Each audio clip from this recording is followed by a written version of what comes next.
It's time to go back inside the coach's room. I'm Petey. Time to head to Game 6 in Montreal. The Montreal Canadiens are at home with an opportunity to end this series and go on to face off against the Carolina Hurricanes. So let's take a look at how this one breaks down. It's already 1-0 Buffalo. We're going to get to Buffalo's goal in a few minutes.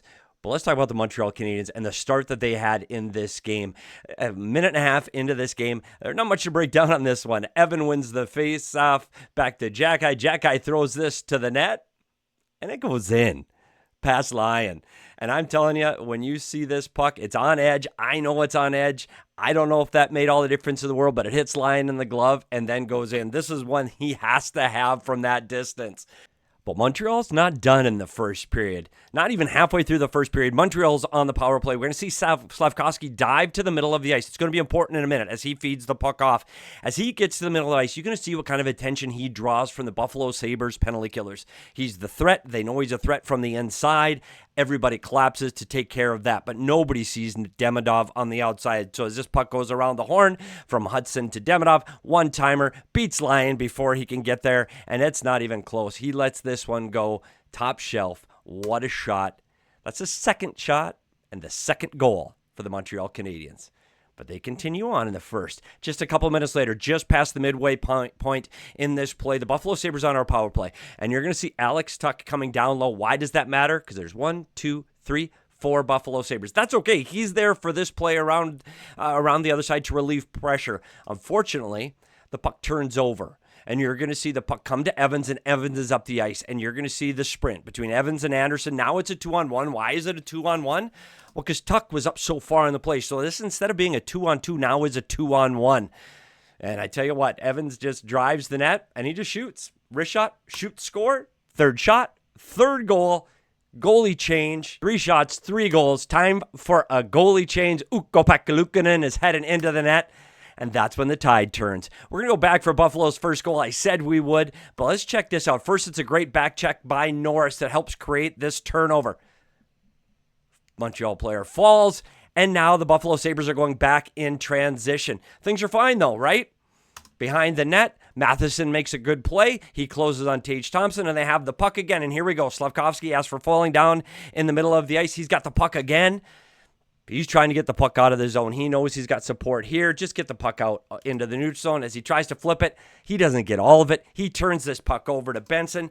And here's one of the things about covering in the defensive zone when there's a turnover. That's when things change. That's when you get mistakes in the defensive zone because you're trying to recover from a play you didn't plan on have happening. So Suzuki's responsibility is over here. He's covering this defense. But because he sees Benson, he sees open ice, he changes his course and he goes there. The problem is Montreal already has 2 players on this side of the ice that need to sort that out. So that leaves Dahlin all alone in the top of the ice. Why does that matter? Well, as the puck comes around, and you can see if Suzuki would have stayed on that side of the ice, he would have been there in front of Dahlin, but he's not. Slafkovsky, all the way from over here, all the way against the wall, realizes he's got to get over, so he attacks hard to the other side of the net. And unfortunately, he goes a little bit too fast, too easy for Dahlin to get around him. Slafkovsky goes right by him. And now Dahlin, when you look at what he's facing, the Montreal Canadiens have got everybody else in their defensive position. They're covered 3-on-3 down low. Everything is fine. But because Slafkovsky got beat, that's what allows Dahlin to get to the net. And he's able to put this one in past Dobish. Man, when you see what he does down low, like this move is fantastic. Pulls the puck to the inside, and as everybody tries to collapse on him, you got to look at the stick. We talk about this over and over and over again in this playoffs, where defensemen get their stick on the play, and that changes the trajectory of the puck. So you can see Dobish thinks the puck's going this way, but it goes that way, and his late reaction shows that he expected this puck to come a different direction. That's what happens when a defenseman gets his stick in and they don't block it. So now it's 3-1 for the Montreal Canadiens. Let's check out what happens. This is Quinn on the power play. Now, these power play goals are going to be pretty quick. He throws the puck to the middle of the ice, and Evans gets a stick on this one. So things are going to be great for the Montreal Canadiens. They're going to get a turnover, but they don't. Norris recognizes that he can get to the puck first, and Zucker, who is literally just standing there waiting for something to happen, now with the turnover, he drives the net quickly. He jumps out to a quick 2-3 strides. Dobson goes out. Anderson tries to get back, but look at the play Norris makes as he tries to cut around Dobson. He goes all the way around him, and he releases this puck around him. That's a heck of a pass by Norris. Zucker's too much, too strong for Anderson as he gets in. Anderson can't get all the way back. Zucker puts this one in behind Dobeš, and now it's 3-2. When you see it from this angle, look how he puts this puck past here. Past here. Norris, that's an unbelievable pass to get that puck past the Montreal defender. Zucker out-muscles Anderson, and they're on the board. It's 3-2. Here we go. This play is a little bit longer, but I want to show why. Here, Buffalo, great chance. Benson in on the net. But as Carrier goes into the boards, he breaks his stick. Now, why is that going to matter? It's going to matter in a couple of minutes. As he breaks his stick, we're going to see the Buffalo Sabres work the puck around. Norris works it around, and the Montreal Canadiens are in a pretty good spot, except when you count numbers, 1, 2, 3 guys down low, 2 Buffalo Sabres. You got Montreal there, everything's fine, but nobody, again, is on the weak side D. That's going to be a problem here in a minute. And we talked about Buffalo creating opportunities by movement. Montreal is now recovered. We got 3 guys up high, 3 on 3 out high, 2 on 2 down low. Everything is fine, but the one problem they still have is there's no stick down low. So you've always heard since you're in Pee-wees, forwards, give your stick to a defenseman. Here's the problem with that.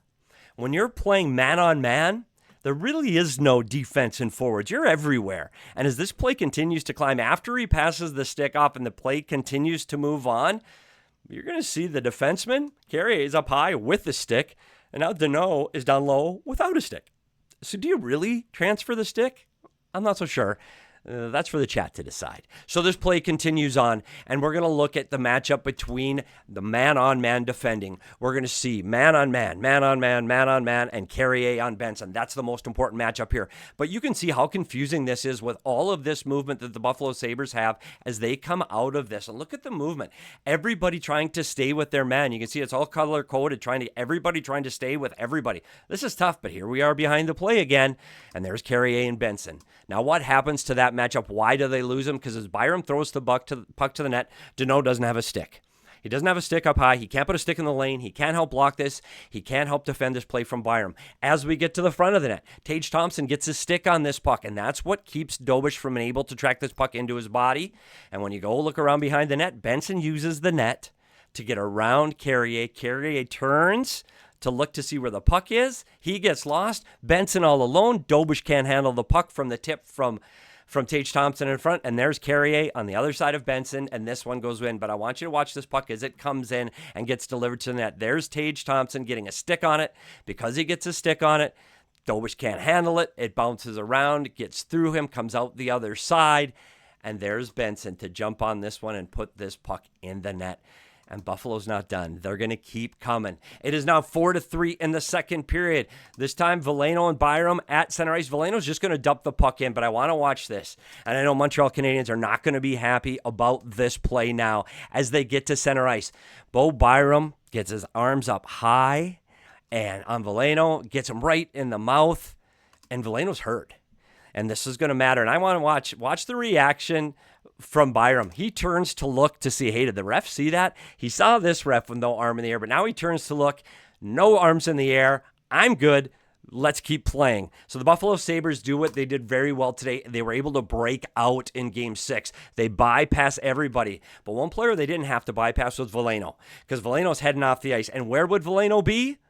Right there along the wall. Would he have disrupted this? I don't know. Would he have had a stick on it? Hindsight's 2020. We don't know. But because of his injury and he's going to the bench, that allows the puck to get all the way up to Zucker. And Zucker is there with Guhle. And in the ensuing battle, their feet get tangled up. Guhle falls down. And now it is a 2-on-1 from inside the blue line. Zucker's able to deliver this puck all the way across to Helenius. Helenius gets this off before Dobeš can get there. It is now 5-3. And when you see this from behind, there's going to be some frustrated fans because you can see Veleno put his hands up to his mouth. He's clearly injured. We see the Guhle fall. He's unable to defend this. And what a pass by Zucker as he gets this pass through all the way to Helenius. And Buffalo keeps rolling. I'm going to show these 2 power play goals in quick succession because all it is Quinn getting the shot off quick and finding a hole. This one gets just under the glove, and this one from an unbelievable angle. Quinn gets the one-timer off. One pass from Dahlin, one pass from Thompson, and he gets 2 power play goals just like that. Well, now it's 7-3. This game is over. There's 2 minutes left. Buffalo has another power play, and they throw Metsa on the ice to get his shot on the power play. He shoots this puck from the top of the circle, and it finds the back of the net, making this 8-3. And you can tell by the reaction of everybody, it's like, hey, this game's over. But I want to show you how this one was able to find the back of the net as Metsa sends this to the net. You can see it go off Matheson's stick and skate and go just under the pads. And that's how this one sneaks through. Buffalo Sabres, a commanding 8-3 lead after being down 3-1. The Buffalo Sabres looked like a different team in Game 6. After the goalie changed, they defended the neutral ice much better. They were on top of the Montreal Canadiens. They didn't allow that speed and skill of the Montreal Canadiens to get through the neutral zone quickly and cleanly. They had tight gaps, good sticks, and they turned the puck over and started their own transition. The other thing they did extremely well is they broke the puck out quickly. They didn't allow that Montreal Canadiens forecheck that has been so successful in this series. They didn't allow them to get any stops in the offensive zone, so they didn't spend time defending. Buffalo did a really good job there, and most importantly, they were able to find an answer on the power play. 4 power play goals for the Buffalo Sabres in Game 6. Hey, I don't know what's going to happen in Game 7. The momentum is clearly swung back to Buffalo. They just have to get their goaltending right. You can't go through another situation like you had in Game 5 and in Game 6 where you're pulling your goaltenders. I'm expecting Ukko-Pekka Luukkonen to get the start in Game 7 as he finished off perfect in Game 6, but he's going to have to be just as perfect in Game 7. The goaltenders are going to be a key to this game. Dobush left after he got pulled. Both of these goalies will have to come with their best. Who can play fast to the neutral zone? They're clearly going to have an edge. In Game 6, it was Buffalo. In Game 7, will it be Montreal again? I'm not so sure. Without the Bell Center crowd cheering them on, this might be a little bit different. Excited to see Game 7, but no matter which way it goes, make sure you come right back here to Inside the Coach's Room, and I'll be here to break it all down. Thanks for coming Inside the Coach's Room. I'm Petey, and we'll see you at the rink.